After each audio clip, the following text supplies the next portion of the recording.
Hello, welcome back to the Progressive Era Part 2. I want to apologize for going on too long in Lecture 1. This was supposed to be part of Lecture 1, but it got cut off because I was going on for an hour. And so I want to start this lecture off by, again, reminding us of these two sort of themes of the Progressive Era, which is reform, which is sort of depicted by Teddy Roosevelt here on the left, muckraking up the problems of the meat scandal, but also reform on the political sphere, which in this image anyway, is represented by suffragists in front of the White House protesting for the right to vote. But initially, before we start off, I want to talk about Fordism, because I've talked a lot about economics, a lot about the ways in which consumer society rose and things like that, but I haven't given you much specifics so far. Well, a good place to start is something called Fordism. Essentially what this is that Fordism was a way of thinking and a way of working and a way of organizing. Okay? Fewer individuals were more wrapped up in the new consumer society that I talked about last time than Henry Ford. Now, Henry Ford gets credit for inventing the automobile. He didn't do that, but he created production and marketing techniques that brought the automobile within the budgetary grasp of ordinary Americans. Okay, in 1905, he founds the Ford Motor Company, which is one of only a handful of small auto manufacturers at the time. And in 1908, the key thing is he introduces the Model T, which was a simple, lightweight vehicle, but which was sturdy enough and had springy enough chassis and springy enough sort of carriage to navigate the country's poor roads. Remember, the vast majority of roads in the country were not paved, and country roads especially for farmers were very difficult to navigate, especially in bad weather. Now, what Ford did is he focused on standardizing output and lowering prices, right, in order to bring what had been a luxury good to masses of consumers. Before really the Ford Model T and cars like it came out, automobiles were really sort of playthings for the rich. They weren't very fancy. They weren't very practical. They didn't go very fast. You know, it was something like a fancy thing you would use to slowly motor to the horse races or something like that, or something to use to motor around your estate, things like that. It wasn't so much about transportation for most people. Okay. Now, in 1913, Ford had a factory in Highland Park, Michigan, that adopted and innovated and improved the assembly line, the moving assembly line. Okay, car frames were brought to workers on a continuously moving conveyor belt. All right, so the workers more or less stood in the same place, and a car frame would come up, and one guy would put the right front tire on, the next guy would put the right rear tire on, the next guy would put and on down the line. Okay, it was obviously more sophisticated than that, but you see what I'm saying? You did one thing. Okay, and this process allowed Ford to vastly reduce the time it took to make an auto. Before, most automobiles were made by one or a very small team of people, right? From soup to nuts. Well, you became the wheel specialist or the brake specialist or the door frame specialist, whatever it was, on the assembly line, and this greatly expanded Ford's output of Model Ts. Okay, the other thing Ford did, which is often forgotten, is that in 1914 he raised wages to an unheard of level, $5 per day. And he did this partly to attract more skilled workers, right? To attract workers from other factories who were highly skilled, and to be able to choose among the best of those workers. The problem was assembly line work was monotonous. And Ford, we have this sort of triumphal version of Ford as this great innovator and raised the minimum wage, raised wages, and also made cars affordable to working people. But he also used spies and armed detectives to not only prevent his employees from giving out company secrets to other places, but to prevent them from unionizing. Okay, but overall, Ford's thinking was that we need to pay high wages because workers need to be able to buy most of the goods that are being produced by American factories. Okay, we don't want to have a situation where workers are making toy cars or playthings just for the rich. Okay, the genius here is really a business one, in that this meant that they sold a lot more cars. By 1916, Ford's Model T was affordable to many workers, and this was because of the Fordism's economic system was based on mass production, mass consumption, and then when those commodities were out on the market, mass consumption. Okay, so it became a point, got to a point where you worked in the Ford factory. You drove your Ford car to work at the Ford factory, and you drove your Ford car home. Okay, this was a major change. Okay, this is a picture of that Highland Park factory and assembly line taken around 1914. And I used to have a brief little video clip of showing how this specific assembly line worked, and it was a motion picture from the time showing how this assembly line assembled cars. But for some reason, I no longer have it. It must be from when I taught somewhere else a long time ago. The second thing I want to show you, of course, you know me and my stats, the sales of passenger cars between 1900 and 1925. Now remember, this is a short period of time. This is 25 years. This is, you've almost been alive 25 years, most of you college student. In 1900, there were 4.1 thousand cars sold, while in 1925, there were nearly 3.75 million cars sold. Okay, have I got that right? 3.75. Yes, 3.75 million, because this is numbers of cars in thousands. So this is a huge boost, and you can see that it sort of goes up. It goes up gradually, but it really takes this huge leap between 1910 and 1915, which is, of course, exactly when Ford and Fordism really got going. Now, as production shifted from capital goods, that is, steel, railroad equipment, heavy-duty stuff, to consumer products, right? Shift away from the big commodities to consumer products. There also developed a new advertising industry, which worked on ways to increase sales. Now, don't get me wrong, there had been advertising since, I don't know, the invention of print. And there had been advertising ever since there had been market hawkers in market stalls in the ancient world, okay? But this new advertising, in the United States anyway, often linked consumer goods with the ideas of freedom. So lots of products used the term liberty as a brand name, or used images of liberty as a sales device. The Liberty Bell became printed on everything. American Eagles were printed on everything, all kinds of labels, cans, everything. There's a big department store magnate, a man named Edward Filini's department store in New York. And he called this new consumerism, this type of American consumerism,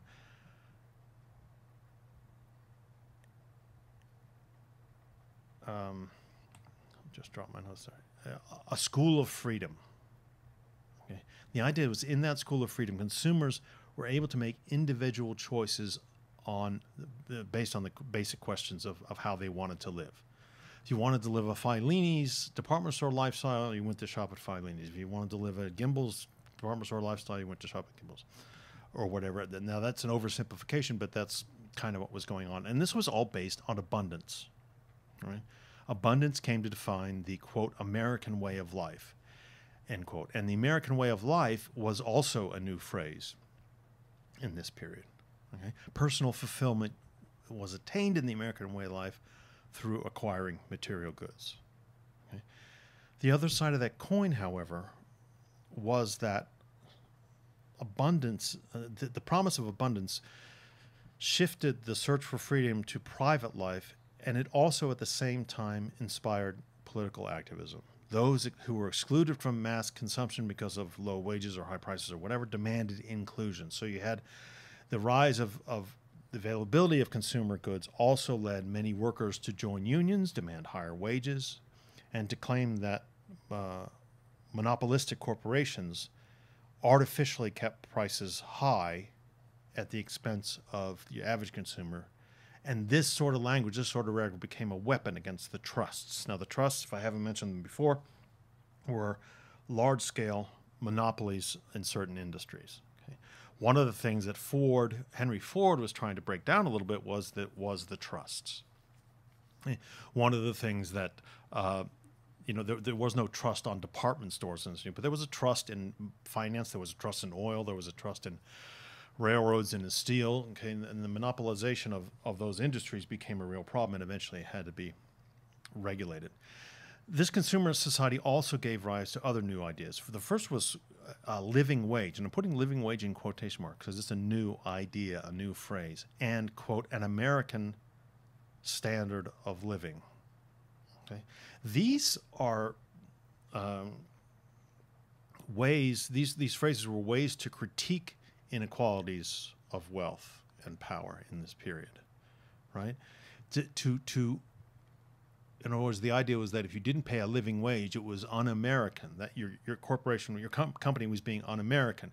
Your bosses were un-American. Companies had a responsibility to help create an American standard of living, and religious groups got involved with this too. In 1906, a Catholic priest named Father John Ryan wrote a book called A Living Wage. And he said in that book that a decent standard of living was a, quote, natural and absolute right of citizenship. Okay. Now, this was part of what the Pope, Leo XIII, had been saying for 10 years or so. In 1894, he had one of his papal pronouncements that basically endorsed social justice over competitive and individualist competition. Okay, that in other words, that it was individualistic competition that led to monopolies was, in Pope Leo's definition, anti-Christian, or not anti-Christian, but certainly un-Christian. Okay, and so there were lots of different demands for a living wage and decent standard of living coming from lots of places, not only unions and workers, but also people like Henry Ford. Remember, Henry Ford's as rich as one of the richest people in the country, but he's also arguing for a decent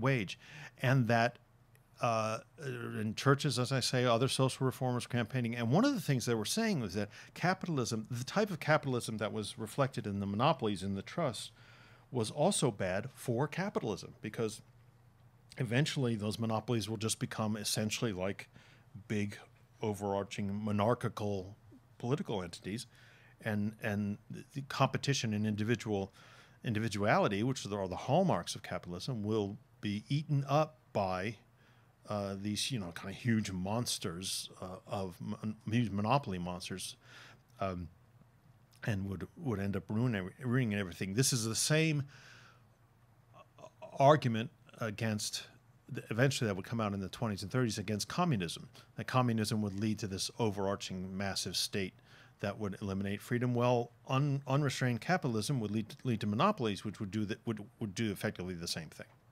Okay. Now, what I want to show you here, I mentioned liberty being used to advertise goods. This is an ad from the early 20th century using the Statue of Liberty to advertise crackers. Okay, these are the Holmes and Coots wafers in New York. If you can see the details here at the bottom. Okay, the Statue of Liberty feeding the world, and with good, cheap, healthy crackers. Okay, now that's what I'm saying. And this was very, very, very common. This even became more common during World War I, but I'll talk about that next week. And I like also this picture because this puts the mass in mass consumerism. Okay, what you have here is Siegel's and Cooper's department store, which eventually becomes just Siegel's department store. It's sort of like Sears and Roebuck, just becomes Sears eventually. Like here, this is crowds congregating on New York Street in 1896 with the opening of the Siegel and Cooper's department store. Okay, and this department store was one of a lot of what were then called emporiums of commerce. They reflected the rise of mass consumption as this essential part of American standard of living. You could go into a department store, and they were called department store because they had little departments within them that sell different things: men's clothes, women's clothes, children's clothes. It's like going to Target. You get almost anything. And some of the bigger, huge department stores, you could you practically could get anything, but probably couldn't buy cars or things like that.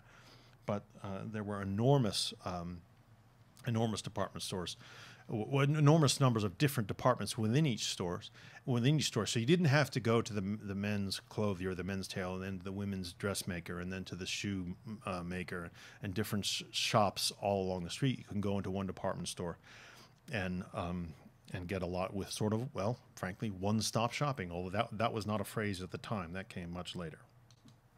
Okay, now there are a lot of other things going on, and I keep bouncing back between the sort of life of the consumer, the consumers themselves, and then the sort of higher level intellectual, social, cultural commentary on consumerism. And that's why I want to talk about this new thing called scientific management. Essentially, progressives wanted to humanize industrial capitalism and to kind of find common ground in this society that was seemingly being fragmented by labor conflict, by mass migration, by fighting against trusts and things like that. Well, now, while some people desired a return to the competitive market, they were anti-department store. They wanted to return to the small shop, the specialized shop, and a competitive marketplace of small producers. Others sort of accepted the fact that, you know, the large corporation was here to stay, but the large corporation needed to have something larger that made sure that it wasn't misbehaving. Large corporations needed something larger that made sure that they weren't misbehaving, and that was government. Think of the way that some people complain about Amazon now, Amazon.com now, that it's driving out the local shop, that everyone orders on Amazon now because they have everything or practically everything, and you can have it shipped right to your door. And especially during the pandemic, the stock in Amazon must have gone through the roof because everyone, including me, just relied on Amazon for almost everything. And this has put a great number of local businesses, a great number of regional businesses out of business because it is a department store of the internet. It's a department store in the ether. Now, you know, one of the terrible things, I mean, one of the bad things about it, Amazon really works very well. You know, I use it all the time, and I worry about what it's doing to the rest of the economy. But that's the way things. Have developed. The department store at the time, someone like me would have complained that the department store of the time, Kaufman's, Gimbel's, whatever, was putting out of business the little shoemaker on the north side, or the dressmakers in Lawrenceville, or whatever it is. Okay, so some people at the time, back in the progressive era, it's the same basic argument going on that you know, the Gimbels and the Kaufmans and the Sears were ruining everything, ruining for small producers. But others accepted that large corporations, like I said, were here to stay, but they needed that government overseeing in order to make sure that the things didn't get out of hand, didn't get monopolistic. Okay. Another way of looking at this was that other people said, okay, really where our freedom exists, where our expressions of freedom exist, we're in the private sphere now. Okay. Personal fulfillment, self-expression, and for some workers, some middle-class workers, there was a lot more leisure time than there had been before. And we see the growth in the late 19th century and the early 20th century of sports leagues. We see not only the growth of the movie house, like I mentioned, but the growth of popular entertainments. Okay, all these things became sort of uh, ways to express your individuality. I'm a baseball fan, therefore I go to baseball. I don't go to the horse races anymore, or whatever. You know, not saying people were as direct about it as that, but that's sort of what they're doing. They're choosing to spend their money and their time going to baseball games rather than going to horse racing, because back in the day, horse racing was the biggest sport there was in a minute in the United States. Now, one of the reasons why people started to search for these different ideas and different ways to express their freedom is because a lot of workers complained about the Ford system and similar mass production systems. That also ended up with a sort of loss of freedom.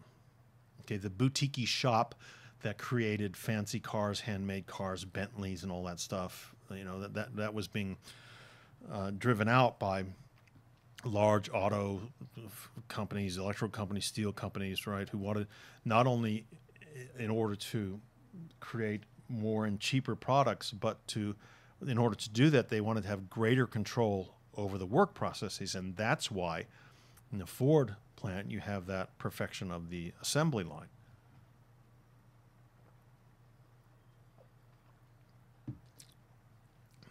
So what this does is it helps create or bring about or on reveal a new type of worker management that became known as scientific management.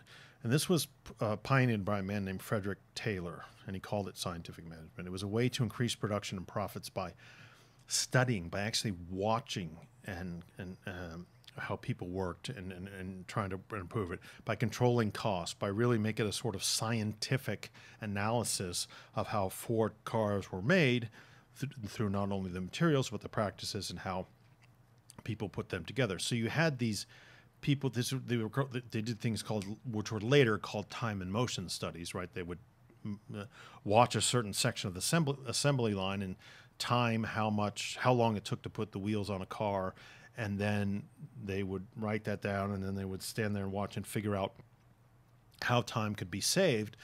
The wheels on the car could be put on more quickly or possibly even more efficiently. They would actually run tests, and they do things differently. It was very, very sophisticated, and you had this whole new rank of management in large corporations, these middle managers whose jobs were really to make the company run more efficiently. Right? They didn't have anything to do necessarily with sales or marketing or manufacturing or production or advertising or janitorial services or shipping or anything. Their jobs were to make the company run. And this was a new thing, right? This sort of having this band of middle managers, and this became termed Taylorism, and that Taylorism was a pejorative term because a lot of workers came to see this as turning them into automatons, turning them into machines. Supervisors were getting too detailed in their instructions. There was too much control over the work process, and in a way, there's a loss of freedom. Now, on most assembly lines, anyway, there wasn't a great deal of freedom. Anyway, you couldn't express yourself very well on an assembly line, right? But in previous years and in previous places, you could, someone could say, well, the cars that Oldsmobile makes in Grand Rapids, Michigan, are actually better than the ones made in Green Bay because the guys who work there do it slightly differently, and we like them better. Well, that all became standardized. Okay, so initially, the factory line, the assembly line, was a place that went under the control or under the gaze of Taylorism for first, but then even other things like sales, right, became subject to scientific management scrutiny, and even managers. Managers were watched by higher level managers in sort of Taylorist ways in order to see how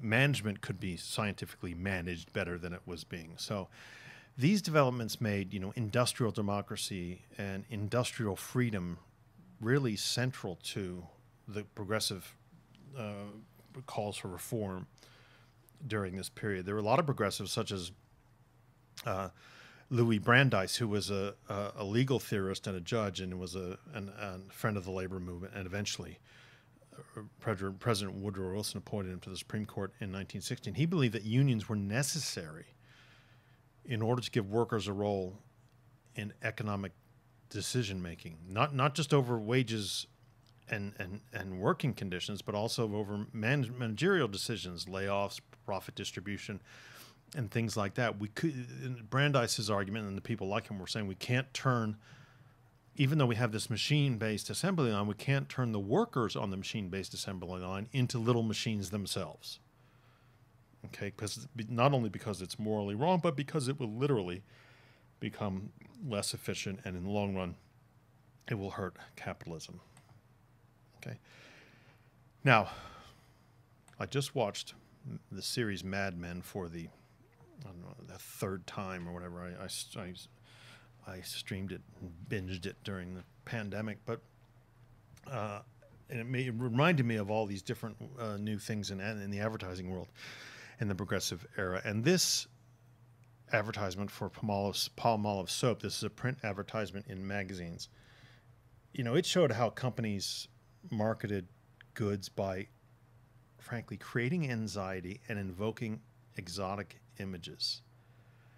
Okay, the text in here promises a perfect skin, right, and includes images of Cleopatra and claim that Palmolive soap had essential ancient beauty arts, right, and things like that. So and what do I mean by creating anxiety? Well, what it's doing sort of is it's saying that Palmolive can create perfect skin, but implying that if you don't use Palmolive, you're going to have the anxiety of having imperfect skin. Okay? And if you want to be compared to one of the great beauties of history or the great beauties of legend, like Cleopatra, Palmolive is the way to go. Now, it doesn't directly say this. No one's as dumb as to fall for that, but it implies that. Right? It implies there was this ancient, way of doing things that only Palmolive can bring you, and that perfect skin was better than jewels. Okay, again, saying a perfect skin is a way of showing yourself off that's even much more impressive than jewelry. Now, I've gone a long time into this, a long number of years into this century now without talking about American socialism. American socialism was something that came from Europe.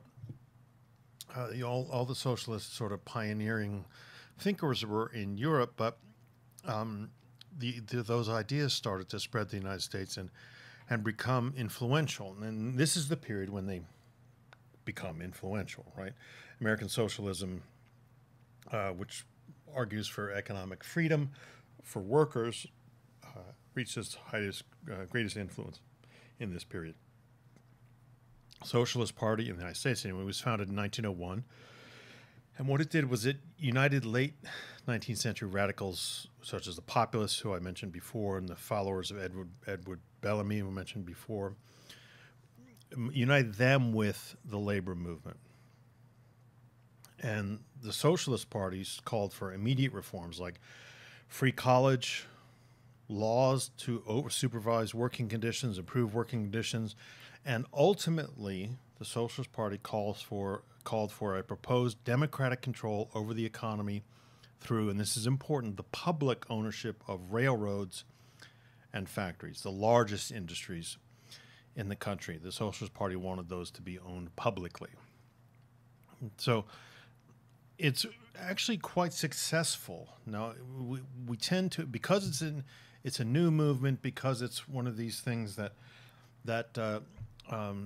is very popular and certainly very noticeable in the period, we tend to exaggerate the number of people who get involved. But by 1912, the Socialist Party had over 150,000 dues-paying members. It published hundreds of different newspapers. It had a lot of significant support from the AFL, the American Federation of Laborers. It helped elect dozens of local officials who don't necessarily run on a socialist ticket or a socialist label, but get Socialist Party members to vote for them. Now, it flourishes in immigrant communities, especially among Jews on the Lower East Side in New York, and Germans in Milwaukee, and Poles in Pittsburgh, for instance. And it also gained support actually out among farmers in the old populous states like Oklahoma and in mining regions in Idaho and Montana. Now, the American Socialist Party would not have been successful at all if it hadn't linked socialism to American ideals of equality, of self-government, and of freedom. This was the genius of Eugene Debs, who was a railroad union leader. He'd been jailed during the big Pullman Railroad strike in 1894, and his idea was the Socialist Party can't come over and start preaching European socialism. It has to preach American socialism, which would have to include America, that socialism was the vehicle by which American ideas of equality, American ideas of self-government, American ideas of freedom could be best achieved. So Eugene Debs runs around the country for 2 decades, preaching, and here are a couple of quotes, that political equality and economic freedom could be won only by socialism's democratic control of the economy. He tried to unite the different parts of the, if you will, the left in the United States, disparate movements, dueling factions in the Socialist Party. Urban New York Jewish immigrants wanted certain things out of the Socialist Party. Wanted it to be more European. Prairie socialists in the West wanted to be more agrarian. Right, and there was a relatively small class, but highly influential, of American intellectuals who concentrated on things like free college and things like that. So socialism was certainly not a unified force, and this is one of the reasons it never takes off in the United States. Is because the people are squabbling amongst themselves too much. But anyway, Debs is really the big leader. In 1912, he runs for president. Receives 900,000 votes, almost a million votes. That's almost 6% of the total. Now, that's pathetic in overall terms, but it's a huge number for someone who's a socialist, for goodness sake. And the socialist newspaper Appeal to Reason had the largest weekly circulation in the nation. And one of the things about socialism that's always interested me is American socialism is they always made they kind of Americanized it. They sort of use this American consumerism and American advertising practices and sort of ideas in order to promote socialism. So you have here, I call this roller skaters with socialist leaflets, because what they did was they got kids in New York City and during a strike in 1916. They got kids of the strikers to run around, to skate around on roller skates, which is a very kiddie thing to do back then, distributing labor pamphlets, socialist tracts and things like that, and making it sort of a high-spirited thing, and making it sort of trying to make it a fun thing. And of course, no one's going to disagree with children. Certainly, the police aren't going to crack down on these children or throw them in jail. But they also have these sashes on it, don't be a scab. And a scab was someone, of course, as you know, who crosses the picket lines during a strike and goes into work in the factory. So American socialists, unlike European socialists who are almost universally humorless, American socialists tried to use some of the best aspects of Madison Avenue and American populism to promote their cause. Now, I want to show you this map, which has socialist towns and cities between 1900 and 1920. And again, remember, the Socialist Party never gets more than 6% of the vote nationally. But it did gain control of a lot of small and medium-sized cities between 1900 and 1920. 20, right? And these aren't necessarily all, they're not necessarily the, they don't get control of Manhattan, they don't get control of DC, they don't get control of Boston. It's a lot of these industrial towns, right? In our region, you can see this detailed part of the map here. You see a lot of these towns have socialist mayors or major municipal offices are held by socialists, right? And you can see right around us, Pitcairn and other places. And this is a very common thing. This is exactly what socialists were saying, that it's in these industrial places that that it means the Socialist Party needed to concentrate its power and its influence. Okay, and because of course there were huge numbers of workers, it was very often very easy to attract Socialist Party members. One of the things I think that gets misunderstood in American history is that socialism and American unions and the American labor movement are inexorably linked and intertwined, and they're not. The American labor movement is very complicated, and it in this period especially, and it's one of the things that comes out of the left, but certainly not the only one. And the labor movement predates socialism in the United States. And so what I haven't mentioned a lot in this series of lectures is that continued labor strife in the country also shows us that there was a lot of discontent in the progressive era. Okay, the American Federation of Labor, the AFL, tripled its membership to 1.6 million between 1900 and 1904. Okay, but at the same time, its leaders became closer to corporate leaders who were willing to deal with unions as a means of stabilizing labor relations. So it became a sort of two groups of elites, elite labor leaders meeting with elite corporate owners in order to reach solutions and agreements. Okay, for instance, Samuel Gompers, who's president of the AFL, joined with large capitalists in the National Civic Federation.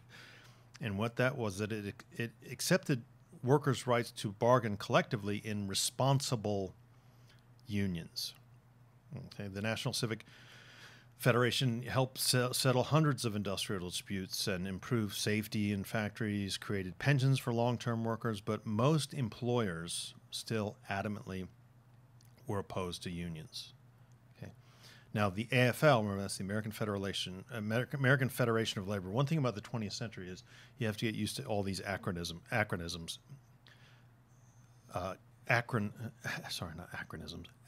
Acronyms, because there are bazillions of them. Wait till we get to the New Deal.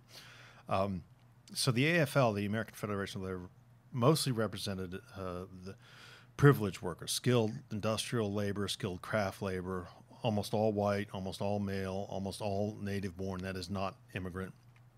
Okay.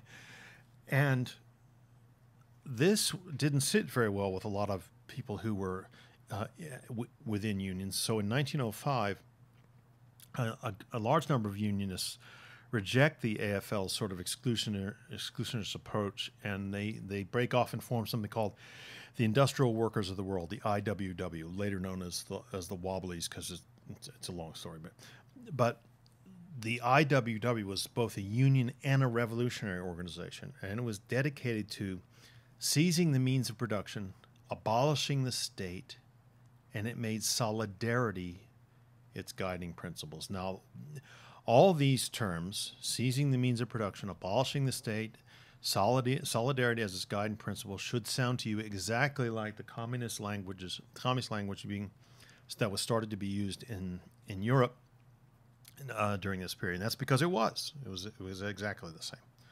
Okay, so the IWW wanted to organize all workers that had been excluded from the AFL. This included immigrant factory workers, migrant lumber workers, agricultural workers, women, blacks, Chinese people, and it became very, very popular. I wouldn't say powerful because that's not what happens, but led by a man named William Big Bill Haywood, who was very charismatic, and lots of people in the country thought him the most dangerous man in America.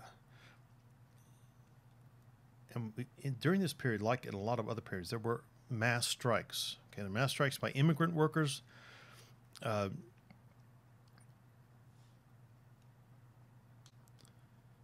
which helped place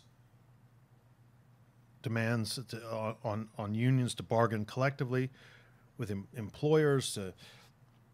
Strikes showed that ethnic divisions could impede labor solidarity, but that ethnic cohesiveness could also be a place of unity. Now, what you don't have is the development of the Polish steel workers of Western Pennsylvania. You don't have a union like that. But this was one of the things that was a problem for the IWW. Okay, and one of the things the IWW tried to do was to say, no, we can't have these divisions within our movement. Okay, so sometimes what would happen is there would be a relatively small factory with a small group of non-unionized workers, and the workers would decide to go on strike. And what they would do is they would call in the IWW to help run these strikes.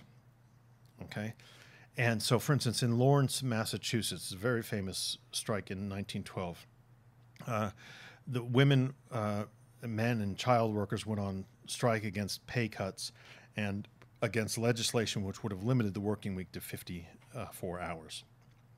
So what the IWW did is they came in, they forged the strikers into a united group, they fought against the militia and police attacks, and they won the strike more or less on the union's term. Okay. And now what is this strike, the Lawrence strike in 1912, that makes that where you see the famous American labor slogan, "We want bread and roses too." Okay, a similar thing had happened in another famous strike was 1907, New Orleans dock workers strike. Black and white workers made it, an uncommon cross-racial alliance to resist pay cuts, attacks, and resist attacks on their unions. That was successful, but other strikes were less successful. The most famous strike was a failure. For instance, the strike by the United Mine Workers against the Rockefeller-owned Colorado Fuel and Iron Company didn't work. It was a strike for union recognitions. It was a strike for wage increases. It was a strike for an 8-hour day, a strike for the right to live and shop in places not owned by the company, not being forced to shop at company stores using company script rather than money. And the owners responded to this strike by evicting strikers from their houses and getting armed militias to surround the tent colonies that workers had set up. And in April 1914, they attacked these tent colonies. They killed, I think, something like 30 men, women, and children in what became known as the Ludlow Massacre in Colorado, which was really a great shock to Americans, because they thought that the strikes for the most part were largely peaceful, and to attack them and to end up killing people is really, that's what Europeans do. They respond to strikers this way. So after, for instance, the Ludlow Massacre, there was a famous labor organizer named Mary Jones, and her nickname was Mother Jones. Okay, and Mother Jones said that the Union had the Constitution on its side, unions in general had Constitution on their side, but that the other side held the bayonets. Okay, now this is getting dangerously close to radical, and so in other words, both sides, the union side and the management side, are both arguing that they're representing the best of American ideals, but labor is saying yes, that we represent the best of labor ideals, and you are responding with bayonets. And the implication was, for many people, not necessarily Mother Jones, the implication was that labor needs to respond with bayonets as well. Okay. Now, here was the thing. Courts started to reject unions' claims that they were exercising First Amendment rights. Okay. And so in other words, it was not a right of free speech to strike, and that was one of the things that labor organizers argued. Okay, but what happened was that these labor struggles created the modern demands of civil liberties to work alongside with labor responsibilities. Okay, that's the big sort of gradual agreement that both sides come to. Okay, now this, I'm not saying this was easy. I'm not saying that worked very well. It was a continued battle up until the Second World War, when production became more important than anything, and these things were largely swept under the rug, even though there was some labor discontent during the war. I'll get to that later in the class. Now, here's the emblem of the industrial workers of the world. One big union of all the workers, the IWW. Okay, a big coal digging, or steel furnace shoveling worker here. This is an old logo. It's not a very good one. You can't see things very well like you wanted to. So eventually they start using just the IWW as its that acronym as their logo, and that becomes much more effective. This shows striking garment workers in New York City in 1913, and if you can zoom in on this, you can see that a lot of these signs are in languages other than English. So it sort of shows that union workers and strikers were trying to appeal to people not just based on their labor identity, but based on their ethnic identities. And by the way, here's that some of the children from Lawrence, Massachusetts, coming down to join a New York strike, right, in 1911.